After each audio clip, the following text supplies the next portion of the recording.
Here's the key on this. Don't major in minor things. If you take up major time to do minor things, I'm telling you, you'll be behind the curve constantly. Here's what we learn in sales training. What's major time and what's minor time? Here's minor time, thinking about prospects. Here's minor time, making lists of prospects. Here's minor time, keeping books on prospects. Here's minor time, going to see the prospect. Here's minor time, evaluating the prospect after you've been there. That's all minor time. Here's major time, in the presence of the prospect. That's major time. And if you took a look, if you're in sales and you took a look at a week, you'd say, my gosh, I'm spending 90% of my time on the minor stuff and so little time on the major stuff in the presence of. How many hours in the presence of in my day? How many hours in the presence of during my sales week? Because the time that really counts is in the presence of the prospect. Majors and minors.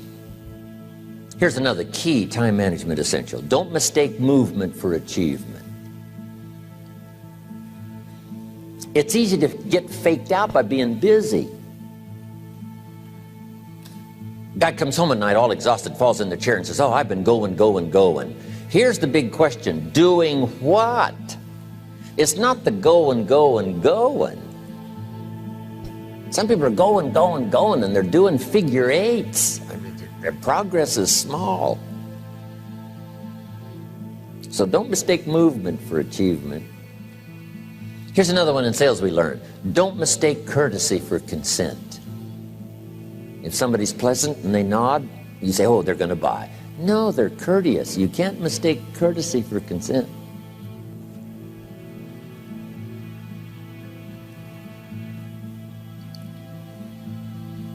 Now here's a big one, concentration.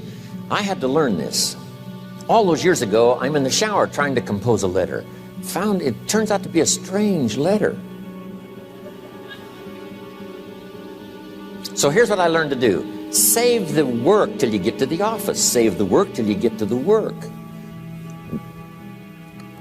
Don't try to get to the office on the way to work.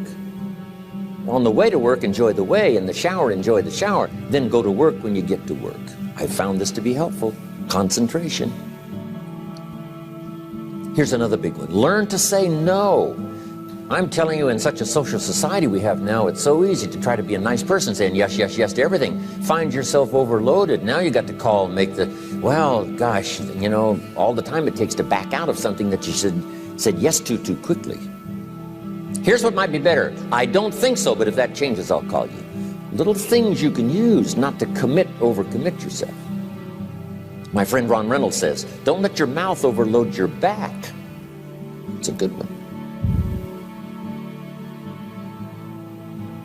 Now here's a big one on time management.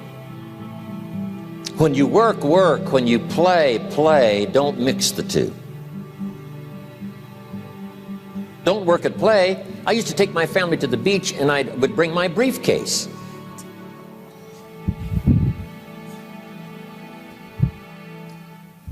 I learned not to do that. Or at the beach, I'm saying I should be at the office. I should be at the office. Now my family's upset because I'm at the beach and I'm thinking office, office, office. Now when I'm at the office, I'm thinking what? I got to get my family to the beach, the beach, the beach.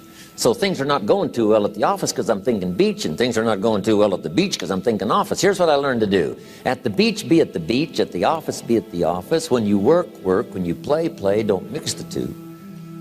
Don't work at play. Now here's one of the most important ones. Don't play at work. Work is too serious.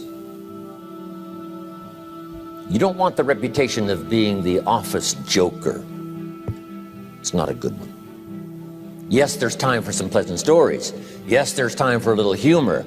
Yes, best if it's a happy office, of course. But I'm telling you, you got to be serious about work because you're parting with a piece of your life for the work you do. Your work costs you a piece of your life. Here's what it's called. Serious business. Not grim, not unhappy, but serious. Key. Don't play at work. The old expression, I don't think we use it anymore, horse around at the office. Play around, play jokes, play tricks. No place, not at the workplace. At the beach, yes. At the bar, yes. Somewhere else, not work. You got to treat work with all due conservative passion, because it's leading you to your future. Here's another key phrase: all work is good. You may not like your job, but if it's the stepping stones to get you to where you want to go, you got to appreciate your job. You don't have to have a passion for your job. Here's the ultimate passion: a passion for incredible success in every department of my life. That's the passion. But don't look down on some menial job you have to do to finally get you to where you want to go. No job is menial. No job is not, every job is noble. Training life for pay, making a contribution to society. Next, analyze how you are. And if you have some weaknesses, if you doesn't seem like you can change, here's the key: get it covered. I used to keep promising myself I'd keep the books, keep the books, keep the books. Finally, I gave that up. And back then, it only took me an extra $50, $60 a month for some accountant to keep the books. I said, no, I'm going to save the $50. You can't believe what I started losing in productivity because I tried to save the $50. So the key is, a lot of the time you can stay like you are, but just make sure you get it covered. Okay. Next, beware of the telephone and all other systems of communication, especially the telephone at home and systems of communication at home. And here's one of the best lines I've got for you for the weekend: let all communication systems serve you, but don't let them intrude. When it comes time to have dinner with your family, you shut off all systems, unless the ones that can take messages silently. Don't let the phone ring. Don't let anybody intrude, come through the front door nor the back door, nor through the telephone or any other device. So you can't reach John and his family when he's having dinner. The President of the United States couldn't get through. If you develop that kind of a reputation, father, mother, when we have dinner, when we're visiting and have this time with our family, nothing intrudes. So don't let these clever little devices keep intruding.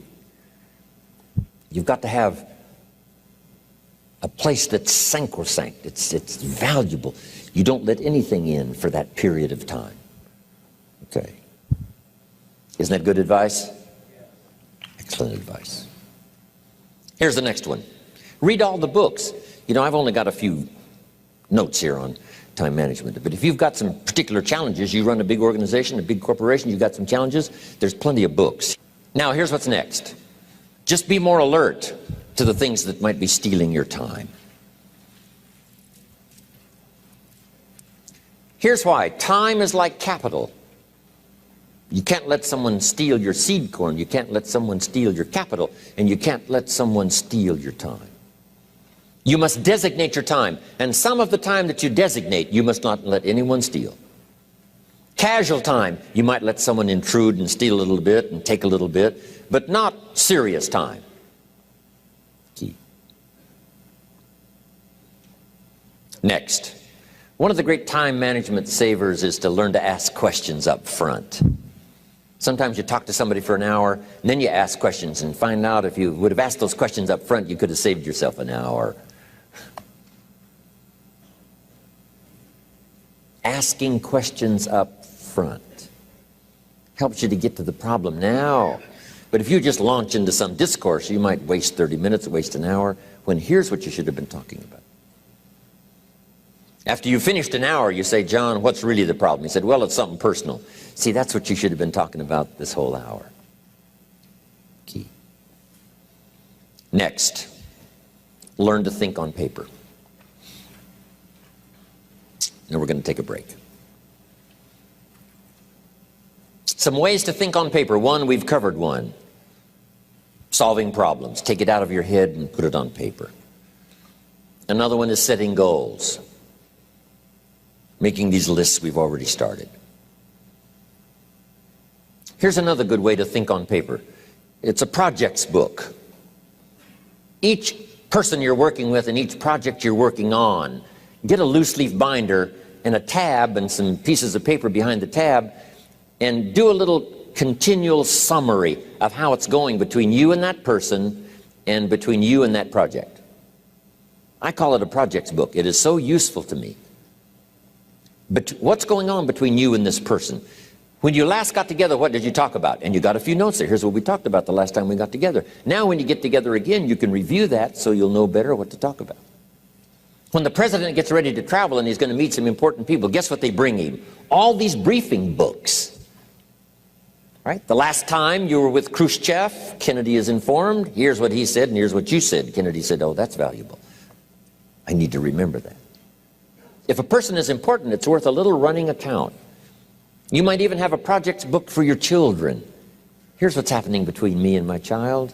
We've talked about this, and we've talked about this, and we've talked about this. Next, a day timer. Keeping track of all of your appointments. You know, mine is all filled with, you know, when to catch an airplane and when to do a seminar and when to sit down and have a conference, all the rest. Next is a game plan. You know, if you've got a house and the, you know, insurance is going to come due and some other things are going to come due, you just put it on a spreadsheet and make sure it's taken care of. Key phrase, take things out of your head and put them on paper. And the key is to just experiment with different ways that helps you to do that. Now here's the last one, thinking on paper, and that's to keep a journal. One of the things I'm known for around the world, have been now for 39, 40 years, is keeping a journal. Now my journal is not a, you know, it's not necessarily a, it's not like a diary. It might be part diary. You know, I'm flying over Ireland and I write down a few little things that impress me. Today I met this person. Wow, what an extraordinary event. Today I conducted this seminar in Rome. 1,000 people stood up and sang for me. I've got a little bit of a diary in there. But here's what primarily your journal is for. Collecting good ideas. A journal is to collect good ideas on your health, good ideas for your business, good ideas for your future, good ideas for time management. Because I used to take notes on pieces of paper and torn off corners and backs of old envelopes and restaurant placemats. And I threw all this stuff in a drawer. It did not serve me well. I finally learned to get a bound copy, right? And just keep a journal, right? If I was here, I had my journal, I'd be taking notes, right? These 2 days in my journal. Now, if you're caught without your journal, you just take the notes when you get back home. You put those notes in your journal, throw the paper away. Because we don't usually go through paper to review. But see, my journals now make up a significant part of my own library. My journal's all reserved privately for my children and my grandchildren. Can you imagine what I've collected over the years? It's unbelievable. There are 3 treasures to leave behind. I think you've already got those notes, right? Here they are. Number 1, your pictures. Don't leave the event unrecorded. It takes only a fraction of a second to say, here's who I was with. When I travel the world, right?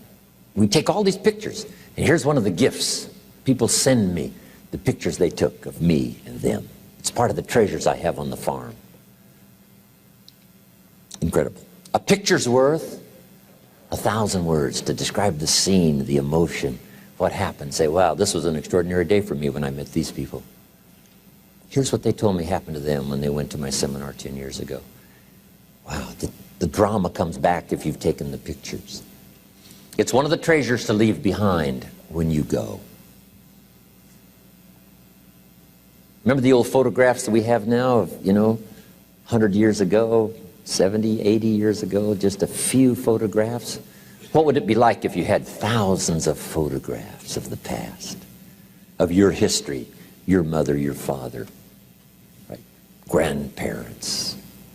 So change all of that now for your children. Leave all your photographs as a record Here's what's next to leave behind, and that's your library.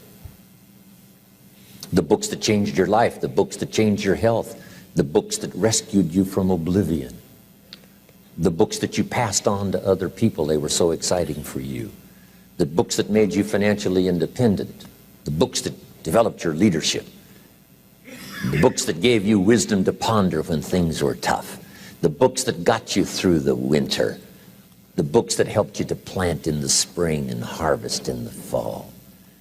What a treasure to leave behind. If you do that, here's what's for sure. Your books will be more valuable than your furniture.